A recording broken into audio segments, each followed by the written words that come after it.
এমন সুন্দর জীবন আর আসবে না রে আব্বা। তামাশায় বা 3 বেলা আমরাও খাই বাবা, পেশাব পায়খানা, আনন্দ খুশি, ঘুম আহার নিদ্রা। ছোট ছেলের আব্বা তোমাদের মতো সবাই দুনিয়ায় ভোগ করতেছে, সামান্য এই দুনিয়া সবাই ভোগ করছে। প্রতিদিন সবার জন্যই সূর্য ওঠে, চাঁদ ওঠে, রাত আসে, দিন আসে। এইটুকু দুনিয়া সবাই ভোগ করে কোনো না কোনো ভাবে। কেউই প্রতিবেলা, কেউই প্রত্যেক বেলা পেট ভরে খায় না, কেউই 10 আইটেমের তরকারি সব বেলা খায় না। এ কম বেশি সবাই খায়। কোনো বেলা গোশত, কোনো বেলা সবজি, কোনো বেলা হাসি, কোনো বেলা আনন্দ, কোনো বেলা রোদ, কোনো বেলা বৃষ্টি, কোনো বেলায় আলো, কোনো বেলায় অন্ধকার। এটা সবারই জীবনে। যার জীবনে হাসি আছে তার জীবনে কান্নাও আছে, যার জীবনে আনন্দ আছে তার জীবনে কি আছে? দুঃখ আছে।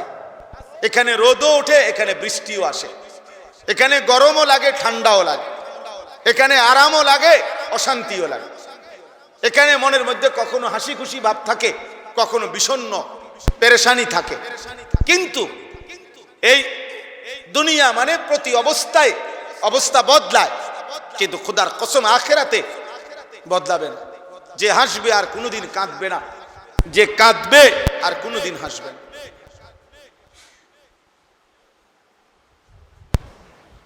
যার জন্য সুখের ফয়সালা হবে তার আর কোনোদিন দুঃখ হবে না, যার জন্য দুঃখের ফয়সালা হবে তার জন্য আর কোনোদিন সুখের ফয়সালা হবে না।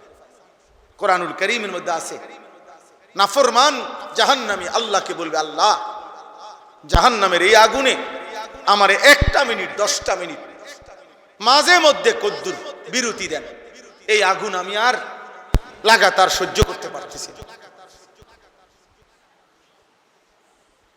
খোদার কসম আল্লাহ তাআলা বলেন, ওয়ালা ইউখাফফাফু মিন আযাবিহা। আল্লাহ বলছে, বান্দা 1 সেকেন্ডের জন্য জাহান্নামের আগুন তোমার থেকে 1 সেকেন্ডের জন্য কমানো হবে না। 1 সেকেন্ড, 1 সেকেন্ডের জন্য। কোরআনে আছে জাহান্নামের ফেরেশতাদেরকে জাহান্নামীরা চিৎকার দিয়া বলবে, ফেরেশতা তুমি কদ্দুর আল্লাহরে কও না আমারে মৃত্যু দিয়ে দিতে, আমি আর পারতেছি না, আমি আর পারছি না, তুমি বলো ফেরেশতাকে আমাকে একটু মৃত্যু দিয়ে দিতে, আমি আর পারতেছি না। ফেরেশতা বলবে, লা ইন্নাকুম মাকিসুন, বেঈমান এভাবেই অনন্তকাল তোকে আগুনেই পড়ে থাকতে হবে। কোরআন শরীফের আয়াত। আবার কোরআনে আল্লাহ তাআলা বলছে, জান্নাতি বান্দা লক্ষ কোটি বছরেও 1 সেকেন্ডের জন্য জান্নাত থেকে একবারের জন্য বাইর হইতে চাইবে না। দুনিয়ায় মানুষ পৃথিবীর সবচেয়ে দামি ঘরেও যদি কেউ সমস্ত দুনিয়াবি আনন্দ সুখের উপকরণও যদি কোনো ঘরে থাকে, এরপরেও 2 দিন 5 দিন পরে মানুষ বিরক্ত লাগে, ভাল লাগে না, আর কতক্ষণ ঘরে বইয়ে থাকুন যায়, কদ্দুর বাইরে হাঁটতে আসি। আল্লাহ তাআলা বলেন, জান্নাতি বান্দা লক্ষ কোটি বছরেও কোনোদিন বলবে না আর কতক্ষণ জান্নাতে বইয়ে থাকুন যায়, কদ্দুর বাইরে যাইগা। আল্লাহ বলে, না, আমার বান্দা কোনোদিনও বাহিরে বের হতে চাইবে না।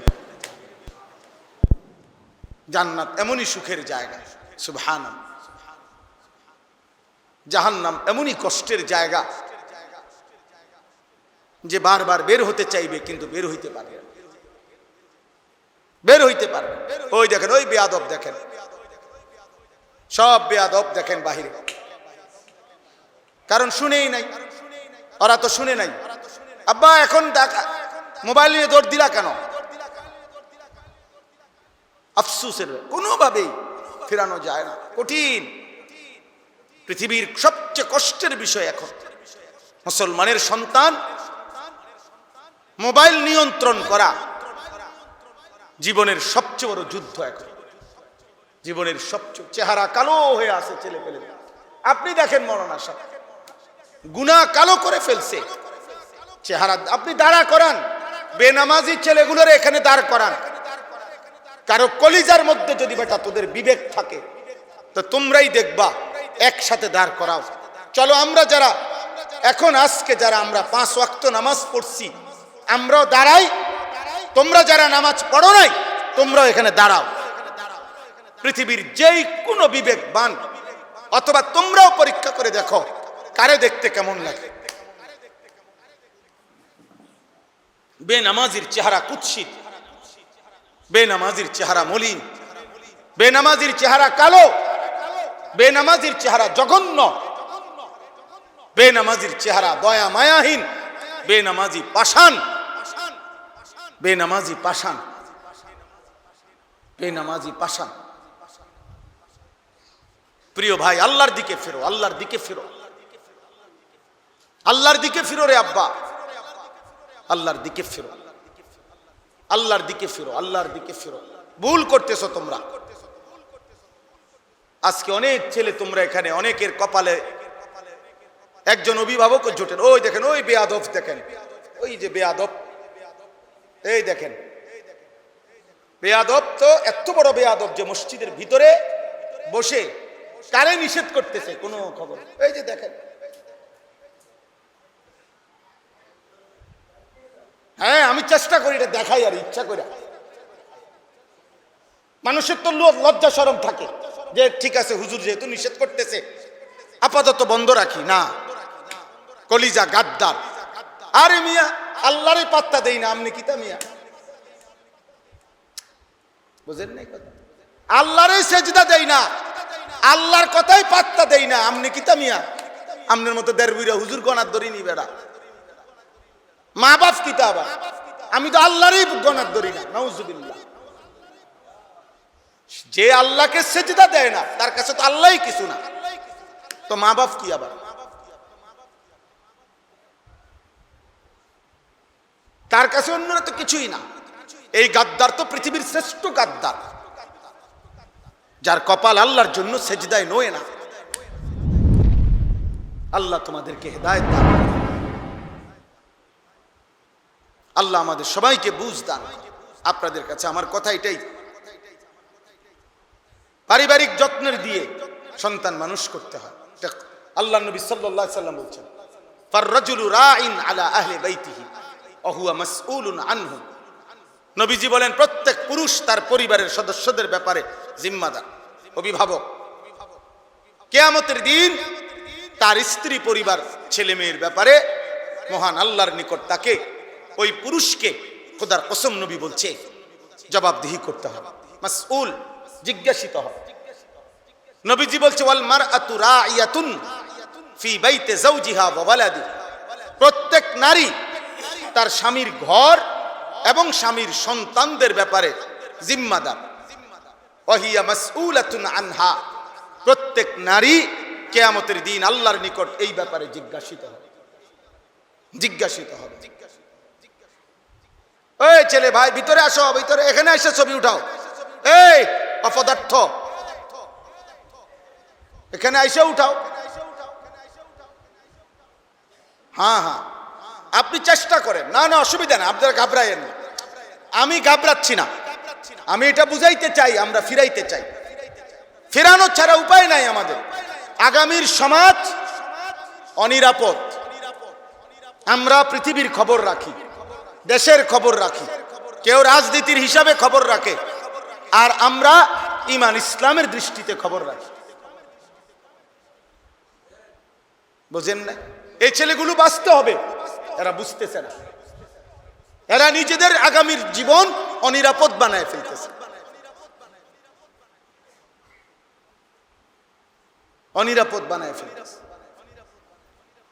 আপনারা এই দেওরা গ্রাম মনে করেন আজ থেকে 30 বছর আগের মানুষ যারা, তাদের অধিকাংশই আলেম ভক্ত, পীর ভক্ত।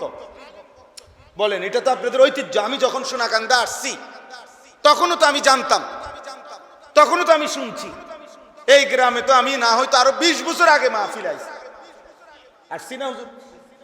তাইলে আমি তো তখনও শুনেছি আপনারা পীর ভক্ত মানুষ, আল্লাহ ভক্ত মানুষ, আউলিয়া ভক্ত মানুষ।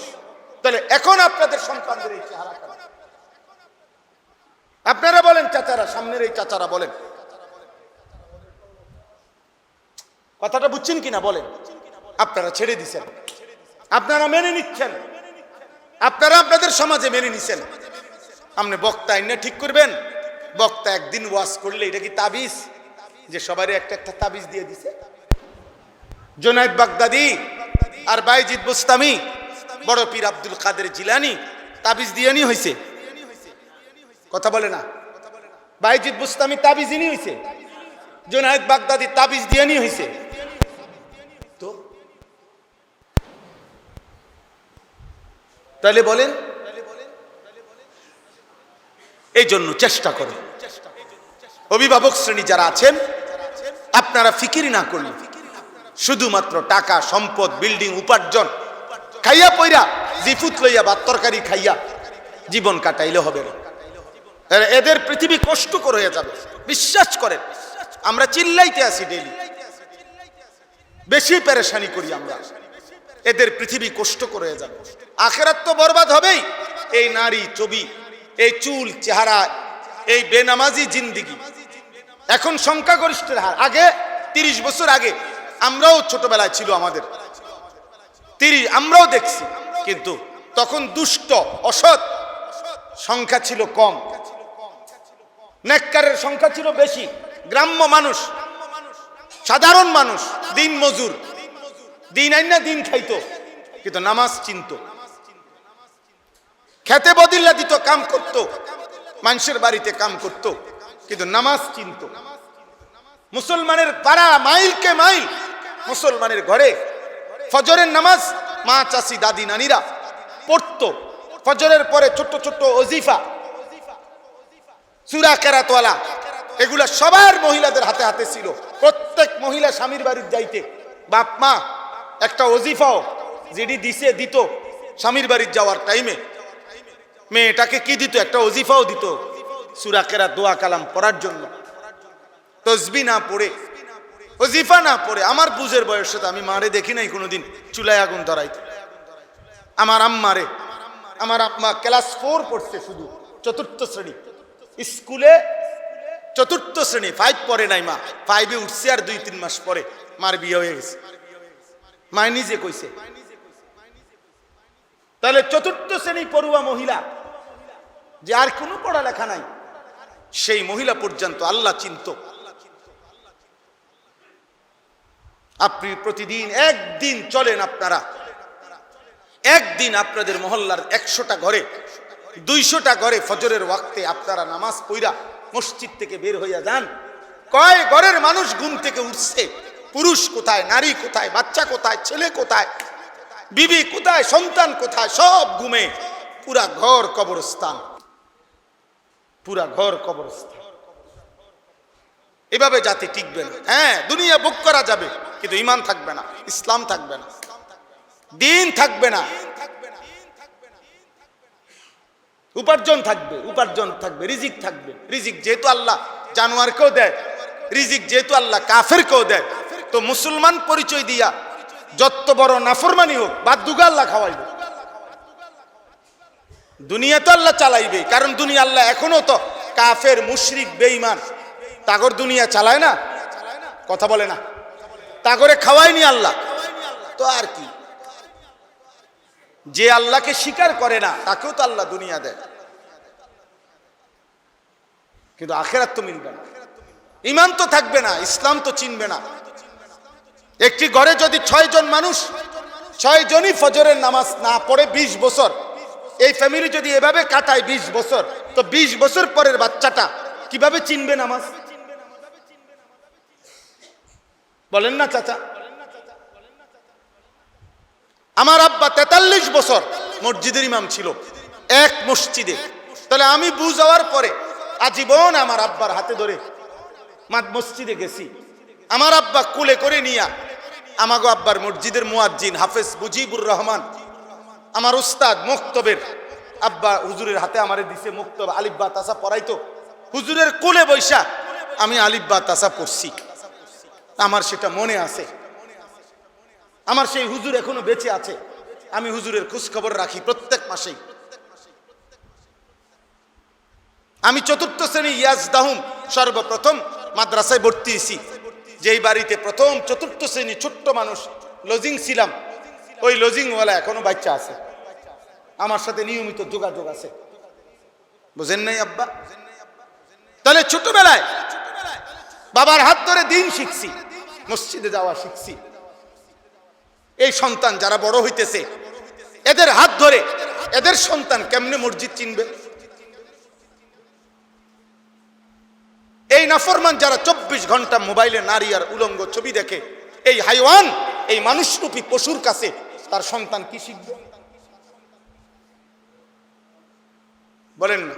হ্যাঁ, দুনিয়া ভোগ করবে, ভাত খাবে, পেশাব করবে, পায়খানা করবে, নারী দেখবে, নাটক দেখবে। দেখেন না 8 বছরের বাচ্চা মোবাইল চালাইতেছে, মনে হয় যেন হয়তো 30 বছরের বুঝের মানুষ। 10 বছরের বাচ্চা মোবাইল চালাইতেছে এইভাবে, মনে হয় যেন সে 40 বছরের বুঝের মানুষ।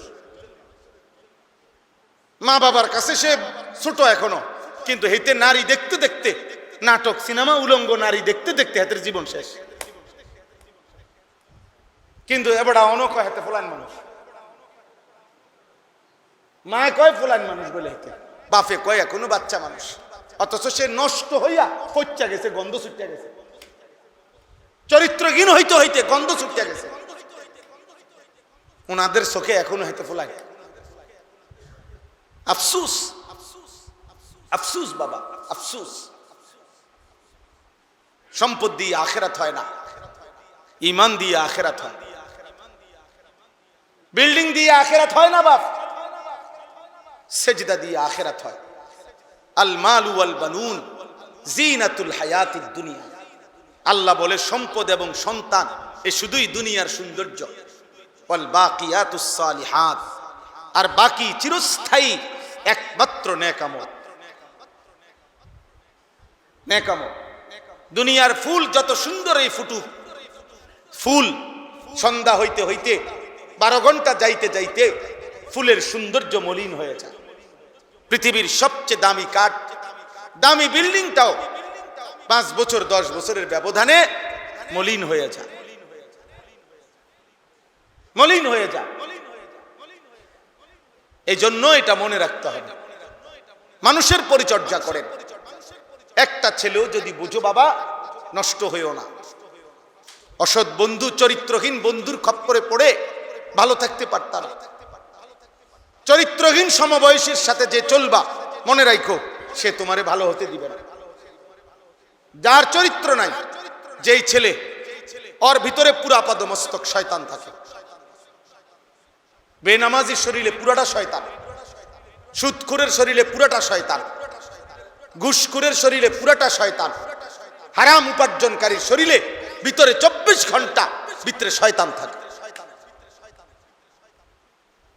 পবিত্র সেজদাওয়ালা, আল্লাহকে মানে, আখিরাতকে মানে, তার অন্তরে 24 ঘন্টা ফেরেশতা তার নেক কাজের উৎসাহ দিতে থাকে।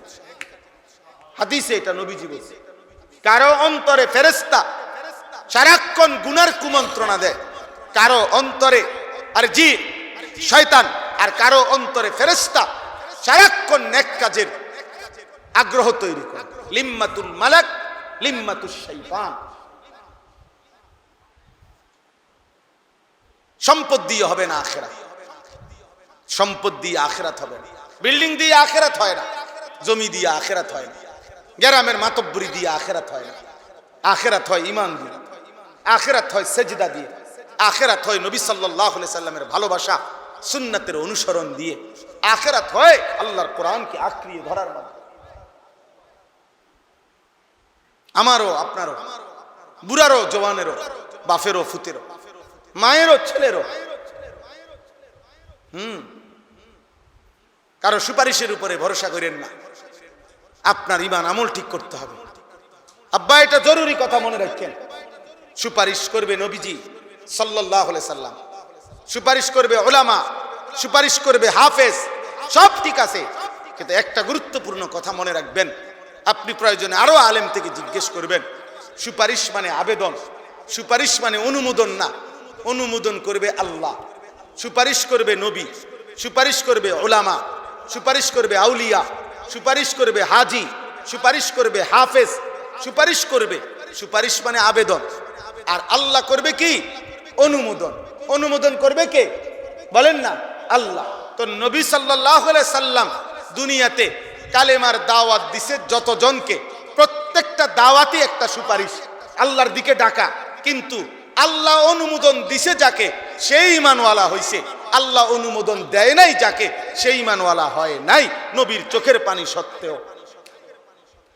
কি আবু তালেব ঈমানওয়ালা হইছে? কথা বলেন না কেন?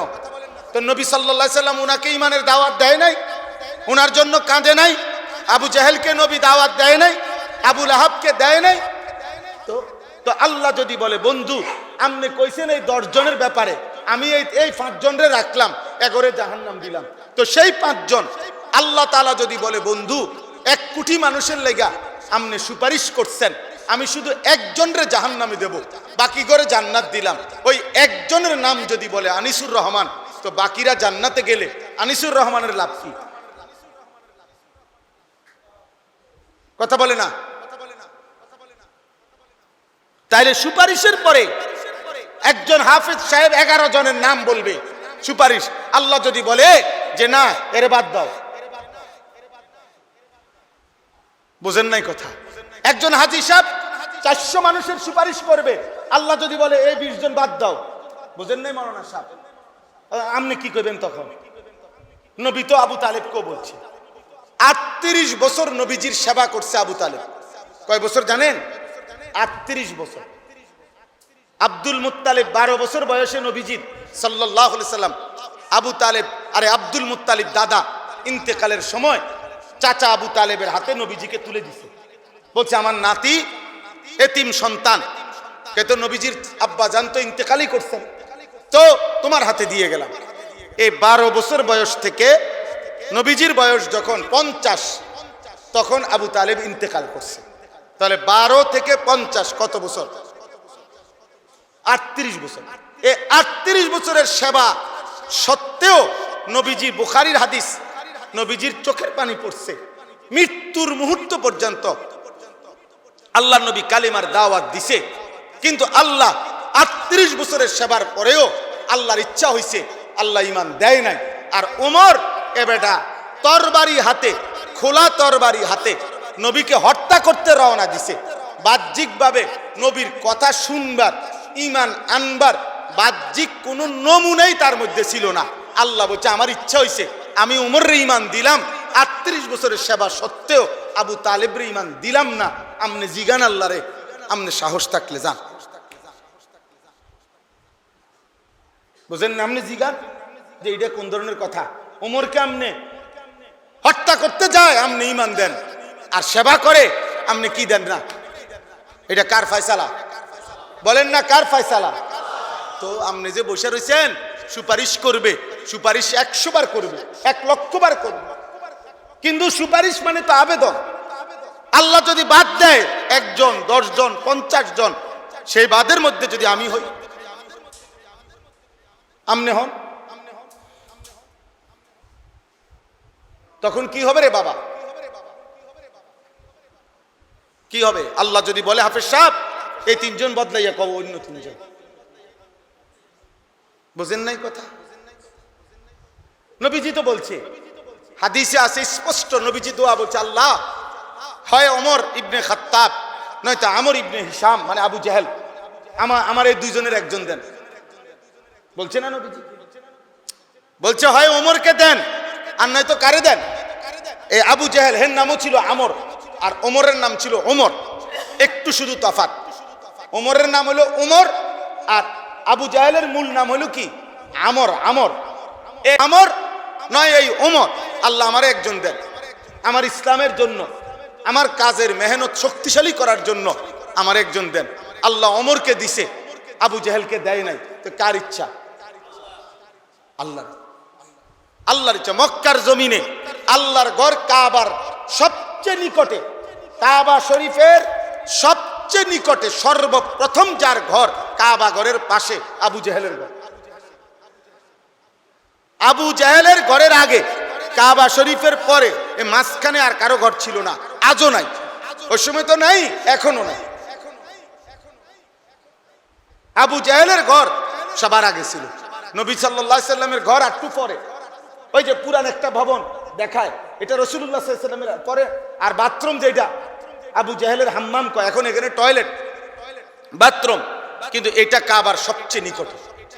তাহলে সবচেয়ে কাছে থাকা সত্ত্বেও সবচেয়ে দূরে। আর বেলালের বাড়ি হলো আফ্রিকা, হাবশা। আল্লাহ ওইখান থেকে টাইনা নবীর কদমে নিয়ে আসছে। বেলালের বাড়ি 1000 মাইল দূরে। মালিক বলে আমার মন চাইছে আমি তারে নিয়ে সাহাবী বানাইলাম, আর আবু জেহেলের বাড়ি সবচেয়ে কাছে, আমার মন চায় নাই আমি ঈমান থেকে বঞ্চিত। অন্যান্য মহিলারা কিতাবে আছে এই হালিমা সাদিয়ার এলাকা তায়েফ, বনু সাদ, যত মহিলা আইছে মক্কায় বাচ্চা নিতে বুল্লা, প্রত্যেক মহিলা নবীজির আম্মার কাছেও আইছে, কিন্তু এতিম দেখা নবীকে কেউ নেয় না, সবা মহিলা ফিরা যায়। আর হালিমা, এতগুলো মহিলা আইছে এখানে, হালিমা এক আসেই নাই, উনি অন্য হানে বাচ্চা টোয়া। হালিমা বাচ্চা তালাশ করে অন্য ঘরে, আর বাকি মহিলারা বাচ্চা তালাশ করে নবীর দুয়ারে, নবীর আম্মার কাছে।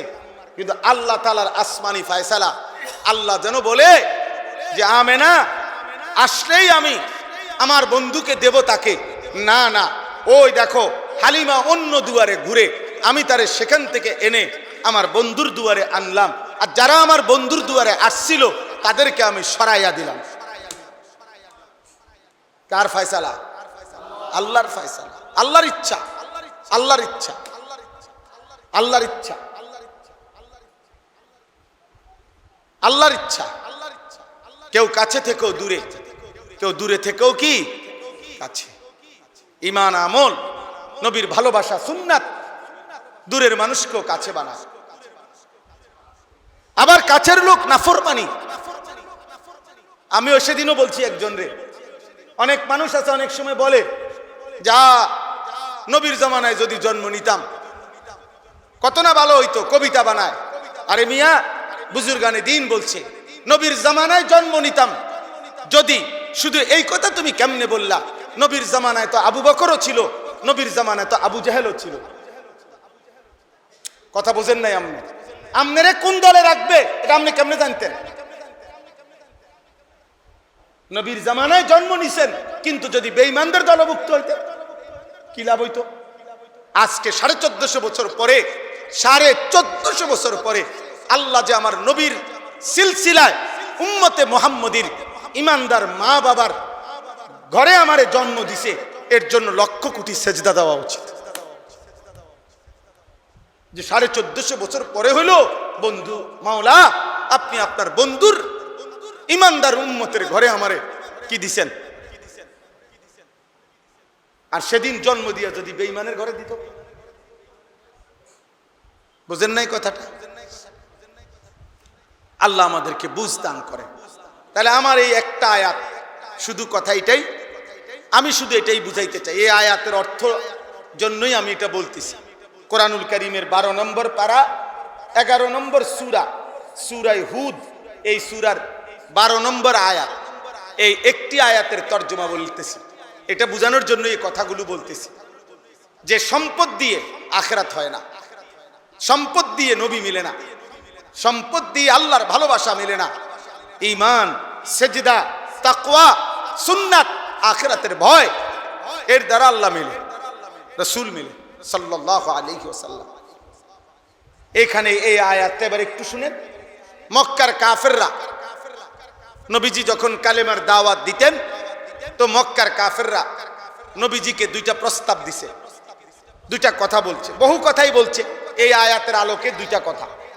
এক নাম্বার, মক্কার কাফেররা বলছে মুহাম্মদ যদি তোমার কাছে অগণিত সম্পদ ধন ভান্ডার থাকতো তাহলে আমরা ঈমান আনতাম, কারণ তখন বুঝতাম যে ঈমান আনার কারণে আমাদের চাওয়া পরিমাণ, হিউজ পরিমাণ আমরা টাকা পয়সা ধন সম্পদ পাবো। অন্ধে দেই তোমারই পেট চলে না, তুমি ক্ষুধার্ত থাকো বহুবেলা, তুমি আমরা দিবা কি তা? নাউজুবিল্লাহ। কাজেই তোমার কাছে যদি বিপুল পরিমাণ কানসুন ধনভাণ্ডার থাকতো তাহলে ঈমান আনতাম। দুই নাম্বার, মক্কার কাফেররা বলল মুহাম্মদ যদি তোমার সাথে একজন প্রকাশ্য ফেরেশতা পাইতাম, যেই ফেরেশতা প্রকাশ্যে আমগোর লগে কথা কয় আর বলতো যে মুহাম্মদ আল্লাহর নবী, তোমরা তাকে মানো। এরম যদি একজন ডাইরেক্ট ফেরেশতা বলতো তাইলে আমরা ঈমান আনতাম। তো মূল বিষয় হলো দোনোটার কোনোটাই ঈমান আনার নিয়তে কথা না, এটা কও না। ফেরেশতার চাইতে লক্ষ কোটি কোটি কোটি কোটি গুণ ঊর্ধ্বে সম্মানে, ইজ্জতে, মর্যাদায় আল্লাহর পরে গোটা কায়নাতের মধ্যে আল্লাহর সর্বশ্রেষ্ঠ মর্যাদাবান ব্যক্তি নবী মুহাম্মদ সাল্লাল্লাহু আলাইহি সাল্লাম, উনি ডাইরেক্ট বলার পরে তুমি ঈমান আনো না, তুমি ফেরেশতা কইলে ঈমান আনো। নবীজির মর্যাদার সামনে ফেরেশতা কিটা? কথা বলে না। নবীজির মর্যাদার সামনে ফেরেশতা কিছু।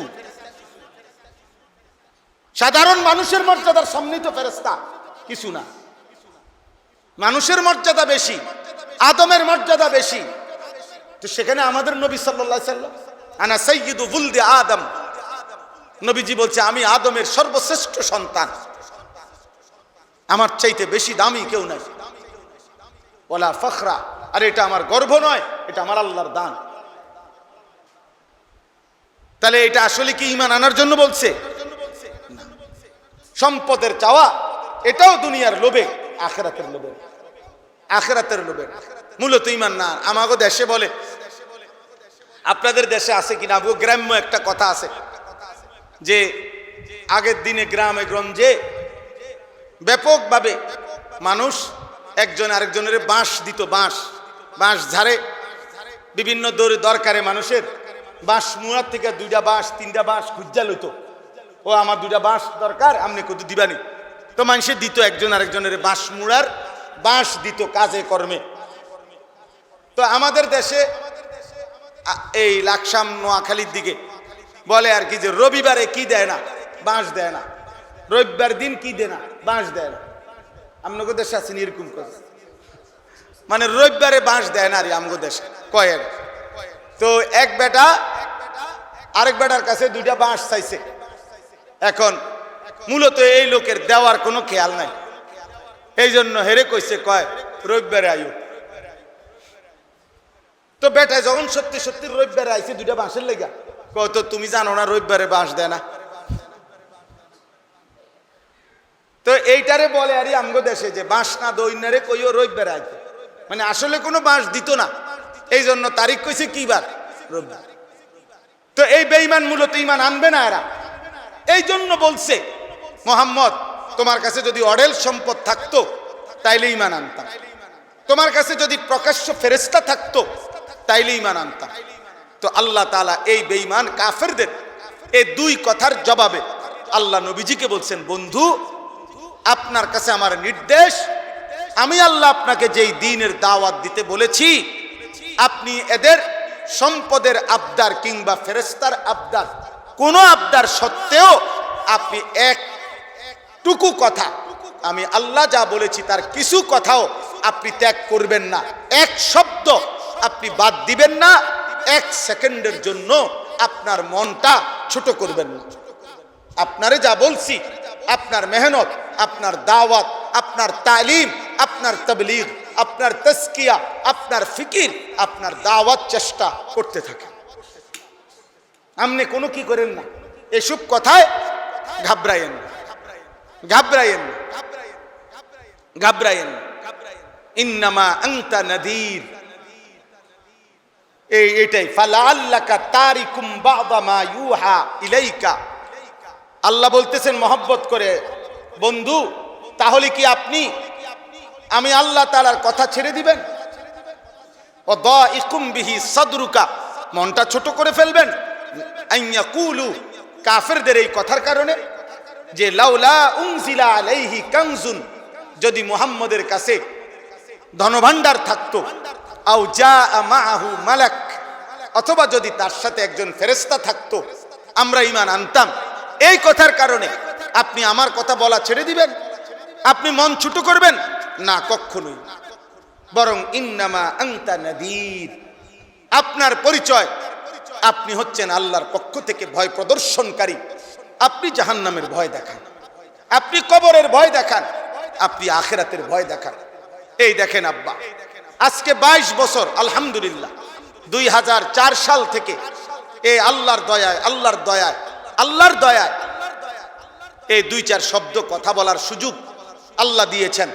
আজ 22 বছর যাবত সুখে কিংবা দুঃখে, আনন্দ কিংবা বেদনায়, মূল্যায়ন কিংবা অবমূল্যায়ন, ভালোবাসা কিংবা বিদ্বেষ, হার হালাতে আল্লাহর কথা বলার চেষ্টা আমরা করছি।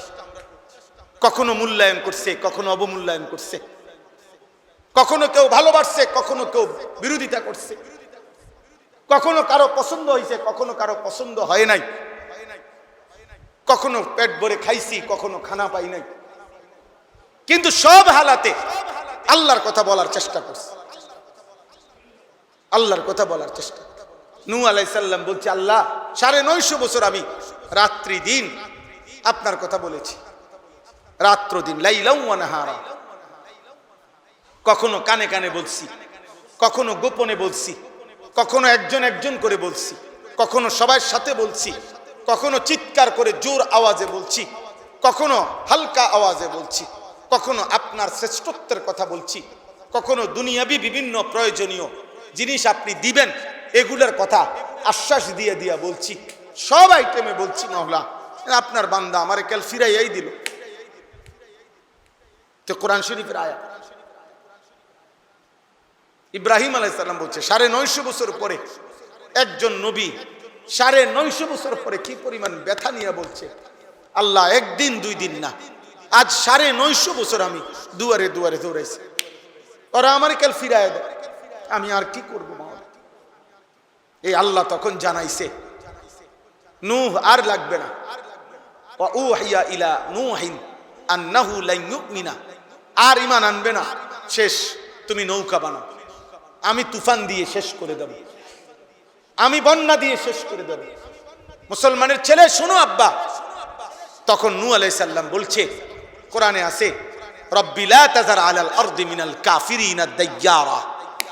আল্লাহ তাহলে 950 বছরের ক্লান্ত আজ আমি শেষবারের মতো বললাম, একটা বেঈমান তার একটা বাচ্চা, কোলের বাচ্চা, পেটের বাচ্চাও এই জমিন আর রাইখেন না, একেবারে নির্বংশ করে দিবেন, একেবারে শেষ করে দিবেন।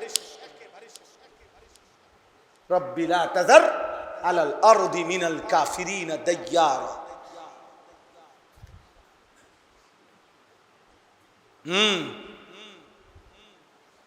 আউলি আম্বিয়া নবী মনের কষ্ট যখন উঠে গেছে,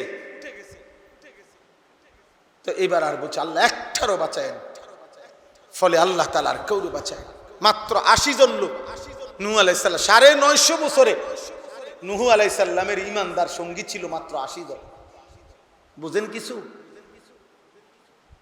80 জন 950 বছর কত বছরে কয় বুঝছেন? 950 টাকারে কয় নাকি? 950 টাকা তো মামুলি টাকা।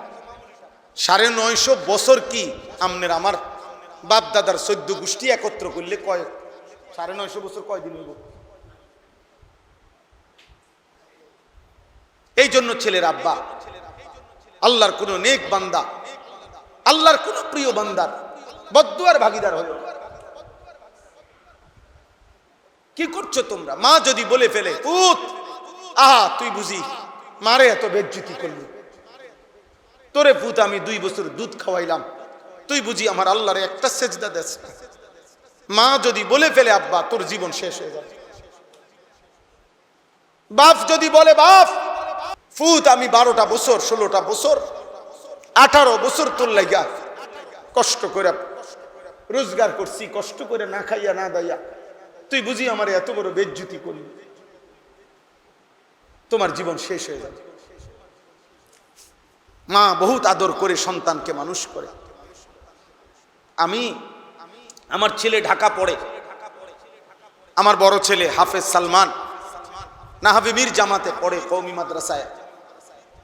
তো আজকে প্রায় 2.5 মাস পরে বৃহস্পতিবার দিন, এই যে বৃহস্পতিবার, আজকে হলো রবিবার, আমি ঢাকার থেকে তারে মাদ্রাসার থেকে সকালবেলা 11:30টার দিকে আমার গাড়িতে করে আনছি আমি নিজে।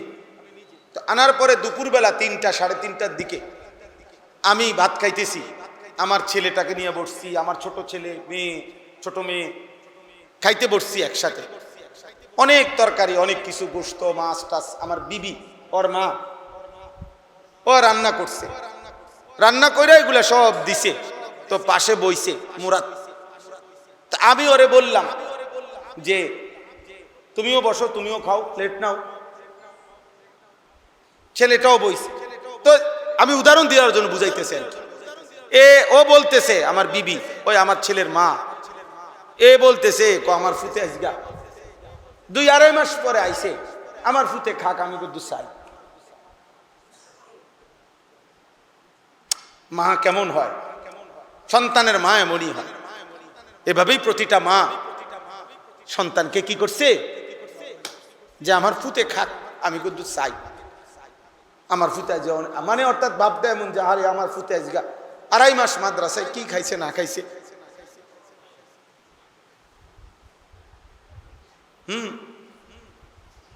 আজকে দুপুর বেলাও দেখছি বসে বসে খাওয়াইতেছে, বড় ছেলে হতেছে, 14 বছর হয়ে গেছে, আদর করে খাওয়াইতেছে।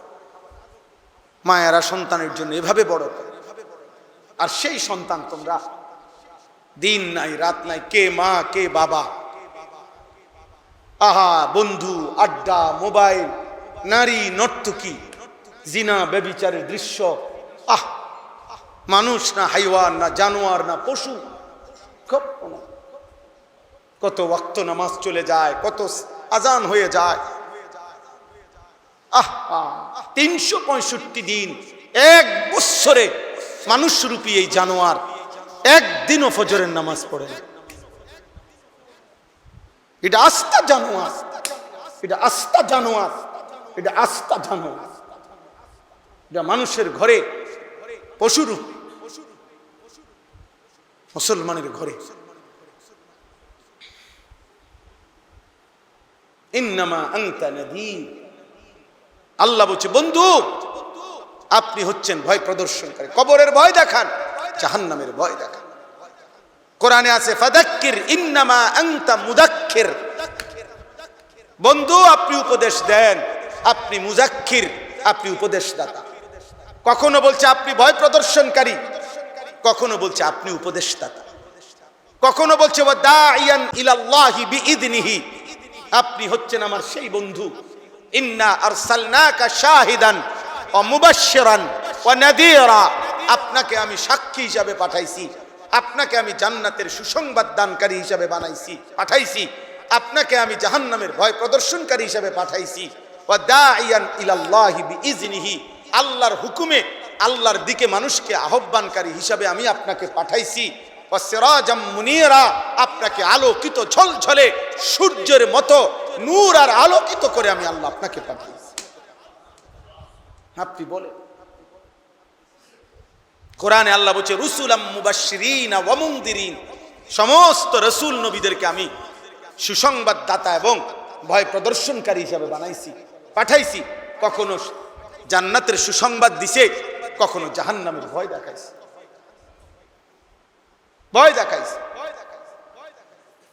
আল্লাহু আলা কুল্লি শাইইন ওয়াকিল।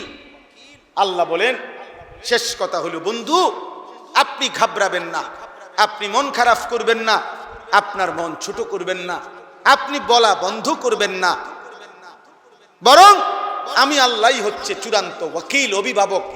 আমি ফয়সালা করব ইমানদার কে হবে, বেঈমান কে হবে, হেদায়েত মিলবে কার, মিলবে না কার, আমার এই ফয়সালা। আপনি বলতে থাকেন, আপনি মেহনত। এই জন্য নবী সাল্লাল্লাহু আলাইহি সাল্লাম ইন্তেকালের মুহূর্তেও আম্মা জান আয়েশা রাদিয়াল্লাহু তাআলা আনহাকে মৃত্যুর মুহূর্তে নবীজির স্ত্রী আম্মা জান আয়েশার বুকে মাথা রাইখা শেষ আজরাইল আর জিব্রাইল মালাকুল মউত সামনে নবীজি বলছেন, আয়েশা আমি চলে যাচ্ছি, আমার উম্মতকে শেষবারের মতো বইল আসসালাত আসসালাত আসসালাত। আমার উম্মত যেন নামাজ ঠিক রাখে, আমি হাসরের ময়দানে আমার হাতে জান্নাত বুঝায় দেব।